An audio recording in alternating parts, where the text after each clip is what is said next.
This video, we'll take a look at all the death row inmates executed in the United States in May 2025. We'll explore their crimes, the details of their trials, their final words, and even their last meals. Jeffrey Glenn Hutchinson, State, Florida. In 1998, at the age of 35, in Crestview, Florida, Jeffrey Hutchinson committed a crime that shocked the community.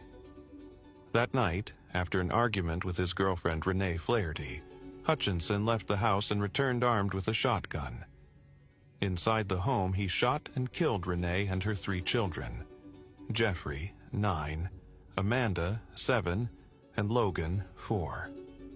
Shortly afterward, he called 911 and confessed, saying, "I just shot my family." Police found him at the scene with clear evidence linking him to the crime, including gunshot residue on his hands and bloodstains on his clothes. After his arrest, Hutchinson was brought to trial in 2001. The prosecution presented strong evidence directly tying him to the murders.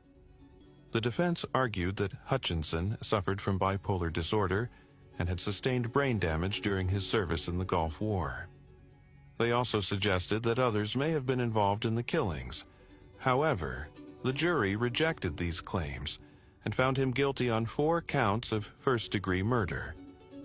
He was sentenced to death for the murders of the children and to life in prison for Renee's murder. In the years that followed, Hutchinson filed multiple appeals based on mental health issues and alleged trial irregularities.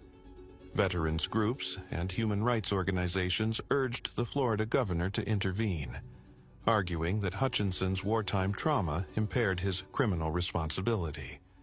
Nevertheless, Governor Ron DeSantis signed the execution warrant, denying clemency. The execution was carried out on May 1, 2025, at 6 p.m. at the Florida State Prison in Rayford. Hutchinson was 62 years old. The method used was lethal injection, which took approximately 15 minutes and proceeded without incident. For his final meal, Hutchinson chose salmon, mahi-mahi, asparagus, a baked potato, and iced tea. He offered no final words, although he was heard whispering a prayer during the procedure.